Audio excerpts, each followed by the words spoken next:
Hello friends, आप सभी का हमारे यूट्यूब चैनल पर स्वागत है। हम एनसीईआरटी की सार संग्रह लेकर आए हैं जो कि वन लाइनर क्वेश्चन है। सभी प्रतियोगी परीक्षाओं के लिए समान रूप से उपयोगी कंटेंट है इसमें। तो अभी हम इसमें राज्य व्यवस्था को लेकर आए हैं। तो राज्य व्यवस्था में हम भारत का संवैधानिक विकास कंप्लीट कर चुके हैं, संविधान के विभिन्न प्रावधान व उनके स्रोत। तो हम इसकी जो डेली टॉपिक वाइज यानी कि चैप्टर वाइज हम क्वेश्चन आंसर कंप्लीट कर रहे हैं। तो चलिए हम सीधे अपने टॉपिक पर चलेंगे। आज के टॉपिक पर समाज के टॉपिक पर चलते हैं, जिसका आज का हमारा जो टॉपिक है वो है राज्य के नीति निर्देशक तत्व। तो संविधान में जो आपके राज्य के नीति निर्देशक तत्व हैं उनसे संबंधित जितने भी आपके पॉलिसी में जो आपके क्वेश्चन पूछे जाते हैं एग्जाम्स में, और जो आपके आगे आने वाले एग्जाम्स में पूछे जाने की संभावना है, उन सभी का हम आपको क्वेश्चन कराएंगे। क्योंकि जो एग्जामिनर होता है, क्वेश्चन आपके ये कुछ चुनिंदा क्वेश्चन होते हैं वो यही होते हैं, बस एग्जामिनर क्या करता है, इन्हीं क्वेश्चनों को घुमा फिरा के आपसे पूछ लेता है। अगर आप सीधा चैप्टर से ही क्वेश्चनों को पढ़ लेंगे कि कौन सी जगह से क्या क्वेश्चन पूछ रहा है, तो फिर आपको इधर उधर भागने की ज़रूरत ही नहीं पड़ेगी। तो चलिए हम स्टार्ट करेंगे। इसमें हमारा पहला रहेगा राज्य के नीति निर्देशक तत्व में क्वेश्चन, जिसमें पूछा है कि राज्य के नीति निर्देशक सिद्धांतों को भारतीय संविधान में शामिल किए जाने का क्या उद्देश्य था। जो आपके नीति निर्देशक तत्व हैं, राज्य के नीति निर्देशक तत्व, तो उसका जो हमारे भारतीय संविधान में जो शामिल किया गया है उसका उद्देश्य क्या था। तो उसका उद्देश्य था सामाजिक, आर्थिक और लोकतंत्र को स्थापित करना। कैसे? सामाजिक और आर्थिक लोकतंत्र को स्थापित करना। ठीक है, आगे चलेंगे हम। नेक्स्ट क्वेश्चन रहेगा आपका इसी में ही कि कल्याणकारी राज्य की संकल्पना का समावेशन संविधान के किस भाग में किया गया है। तो इसका भी जो कल्याणकारी राज्य की संकल्पना का जो समावेशन है वो संविधान के राज्य के नीति निर्देशक सिद्धांतों भाग 4 में किया गया है। ठीक है, आगे चलेंगे नेक्स्ट क्वेश्चन पर। तो आगे रहेगा आपका कि भारतीय संविधान में किसके अंतर्गत पंचायती राज प्रणाली की व्यवस्था की गई है। तो जो आपकी पंचायती राज प्रणाली की जो व्यवस्था है वो राज्य के नीति निर्देशक सिद्धांतों के आधार पर की गई है। राज्य के नीति निर्देशक सिद्धांतों के अंतर्गत की गई है पंचायती राज प्रणाली की व्यवस्था। ठीक है, आगे रहेगा आपका कि समान आचार संहिता राज्य के नीति निर्देशक तत्वों का भाग नहीं है, किंतु समान नागरिक संहिता नीति निर्देशक तत्व हैं। जो समान आचार संहिता जो लगती है उसका संबंध आपके राज्य के नीति निर्देशक तत्वों के भाग का नहीं है, किंतु जो समान नागरिक संहिता लगती है उसका संबंध नीति निर्देशक तत्व से है। ठीक है, अब आगे आता है कि नीति निर्देशक जो सिद्धांत हैं वो कैसे हैं। तो ये आपके बाद योग सिद्धांत हैं।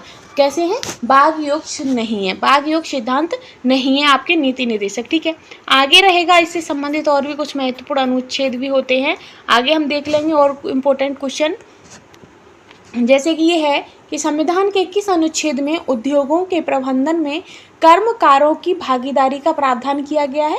तो कर्मकारों की जो भागीदारी का जो प्रावधान है वो अनुच्छेद 43 में 43 का में किया गया है। किस में किया गया है? अनुच्छेद 43 का में। ठीक है, आगे है आपका कि भारत के संविधान में समान कार्य के लिए समान वेतन जो है वो किसके अंतर्गत आता है। तो वो भी आपका राज्य के नीति निर्देशक सिद्धांतों में इसका प्रावधान किया गया है, समान कार्य के लिए समान वेतन। ठीक है, आगे रहेगा आपका कि पुरुषों और स्त्रियों दोनों का समान कार्य के लिए समान वेतन राज्य के नीति निर्देशक तत्वों में ही निहित है।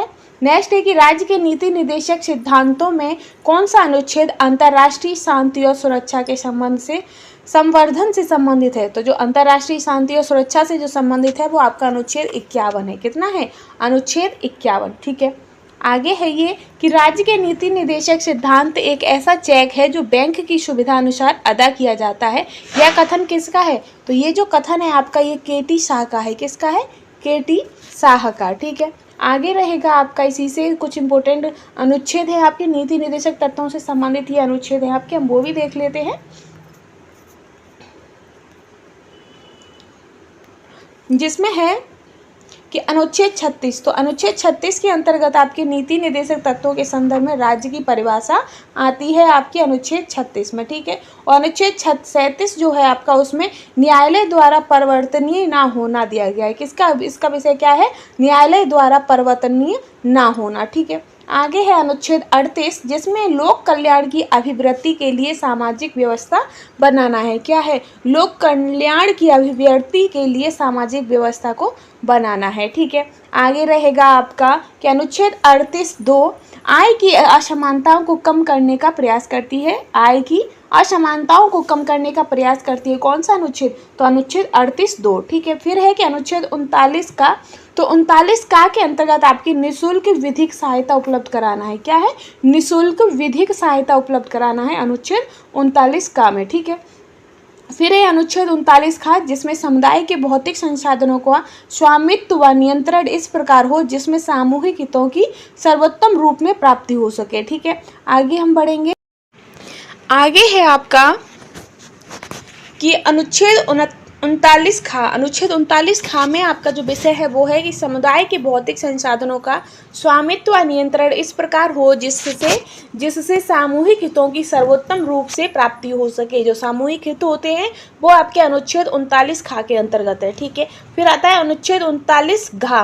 तो उसमें कहा गया है कि पुरुषों व स्त्रियों दोनों को समान कार्य के लिए समान वेतन दिया जाए। ये आपका इंपॉर्टेंट हो जाता है। तो समान कार्य के लिए समान वेतन, ये आपका अनुच्छेद 39 खा के अंतर्गत है। ठीक है। फिर है कि अनुच्छेद 39 ड़ा। तो अनुच्छेद 39 ड़ा जो है वो आपका पुरुष और स्त्री कर्मकारों के स्वास्थ्य व शक्ति का तथा बालकों की सुकुमार अव्यवस्था का दुरुपयोग ना हो, इससे संबंधित है। ठीक है। अब आपका आता है अनुच्छेद 40। तो अनुच्छेद 40 के अंतर्गत ग्राम पंचायतों का गठन होता है। किसके? अनुच्छेद 40 के अंतर्गत ग्राम पंचायतों का गठन होता है। आगे है अनुच्छेद 41, जिसमें कुछ दशाओं में काम, शिक्षा व लोक सहायता पाने का अधिकार होता है। ठीक है। आगे है आपका कि अनुच्छेद 42। तो अनुच्छेद 42 में आपकी काम की न्याय संगत एवं मनोवंचित दशाएं तथा प्रसृति प्राप्त सहायता होती है। कैसी होती है? प्रसृति सहायता होती है मनोविच दशाओं में। यह आपका अनुच्छेद 42 के अंतर्गत आता है। ठीक है। आगे है आपका कि अनुच्छेद 43। तो अनुच्छेद 43 के अंतर्गत आपके कर्मकारों के लिए निर्वाह मजदूरी आदि से संबंधित आपके जो भी प्रावधान है वो अनुच्छेद 43 के अंतर्गत आते हैं। आगे भी जो हमारे राज्य के नीति निदेशक से संबंधित जो अनुच्छेद है उन्हें भी हम देख लेते हैं। तो आगे है आपका अनुच्छेद 43 का। तो अनुच्छेद 43 का आपका उद्योगों के प्रबंधन में कर्मकारों का भाग लेने से संबंधित है। ठीक है। और आई होप आप लोगों को ये कंटेंट पसंद आ रहा होगा। अगर नहीं पसंद आता है तो आप हमें अगर कोई सुझाव करना चाहिए तो आप हमें कमेंट में बता सकते हैं कि हमें क्या सुझाव करना है। अपनी राय भी हमें दे सकते हैं। आगे है कि अनुच्छेद 43 खा। तो अनुच्छेद 43 खा जो है वो आपका सहकारी समितियों के स्वैच्छिक गठन, स्वायत्ता संचालन, लोकतांत्रिक नियंत्रण तथा व्यावसायिक प्रबंधन को बढ़ावा देना, ये आपका जो प्रावधान है ये आपका अनुच्छेद 43 खा के अंतर्गत आता है। ठीक है। आगे हम चलेंगे अनुच्छेद 44। तो अनुच्छेद 44 के अंतर्गत सभी नागरिकों के लिए समान नागरिक संहिता से संबंधित जो प्रावधान है वो आपका अनुच्छेद 44 के अंतर्गत आता है। फिर है अनुच्छेद 45, जो कि आपके 5 वर्ष से कम आयु के बच्चों के लिए निःशुल्क व अनिवार्य शिक्षा का प्रावधान है। कितना? 6 वर्ष से कम आयु के सॉरी गाइस, इसका ना 6 से 14 वर्ष के कम आयु के जो बच्चे होते हैं उनकी निःशुल्क एवं अनिवार्य शिक्षा का प्रावधान आपका अनुच्छेद 45 में है। ठीक है। फिर है अनुच्छेद 46। तो अनुच्छेद 46 आपका SC ST दुर्बल वर्गों के शैक्षिक एवं आर्थिक हित की अभिव्यक्ति से संबंधित है आपका अनुच्छेद 46। ठीक है। अब है आपका अनुच्छेद 47, जो कि पोषाक्तर स्तर और जीवन स्तर तथा लोक स्वास्थ्य में सुधार तथा हानिकारक नशीले पदार्थों के उपभोग पर प्रतिबंध लगाने के संबंधित आपका अनुच्छेद 47 है। ठीक है। आगे आपका अनुच्छेद 48, जिसमें गायों, बछड़ों तथा अन्य दुधारू पशुओं के वध पर प्रतिबंध व उनकी नस्लों में सुधार के प्रयास किए जाते हैं अनुच्छेद 48 में। फिर है आपका अनुच्छेद 48, जिसमें कृषि और पशुपालन में आधुनिक और वैज्ञानिक प्रणालियों का प्रयोग करना भी इसी के अंतर्गत आता है। फिर आगे है आपका कि अनुच्छेद 48 का। तो इसके अंतर्गत आपका पर्यावरण का संरक्षण व संवर्धन और विकास तथा अन्य वन्य जीवों की रक्षा भी आपके अनुच्छेद 48 का के अंतर्गत आती है। फिर है अनुच्छेद 49। तो अनुच्छेद 49 में आपका राष्ट्रीय महत्व के कलात्मक, ऐतिहासिक अभिरुचि वाले स्मारकों या स्थानों या वस्तुओं का संरक्षण करना भी इसी के अंतर्गत आता है अनुच्छेद 39 के अंतर्गत। ठीक है। फिर आगे है कि अनुच्छेद 50। तो अनुच्छेद 50 के अंतर्गत आता है आपका कार्यपालिका से न्यायपालिका का पृथक्करण करना। अनुच्छेद 51 के अंतर्गत आता है आपका अंतर्राष्ट्रीय शांति और सुरक्षा की अभिवृद्धि करना। ठीक है। तो ये तो हो गई अनुच्छेद से संबंधित। फिर आता है कि जो मूल अधिकार कानूनी रूप से मान्य है, जबकि जो नीति और निर्देशक तत्व होते हैं वो नैतिक एवं राजनीतिक मान्यता प्राप्त होते हैं। ये कानूनी रूप से नहीं, ये नैतिक और राजनीतिक मान्यता से प्राप्त होते हैं। तो ये तो नीति निर्देशक तत्वों से संबंधित जो भी इंपॉर्टेंट पॉइंट्स है वो हमने कंप्लीट कर लिए हैं। अगर आपको हमारा कंटेंट अच्छा लग रहा है और इसे हमें रेगुलर करना चाहिए कि नहीं करना चाहिए, अगर तो आप हमारे चैनल को सपोर्ट भी करें और साथ ही साथ सब्सक्राइब भी करें और अपनी राय देना बिल्कुल भी ना भूलें। Thanks for watching.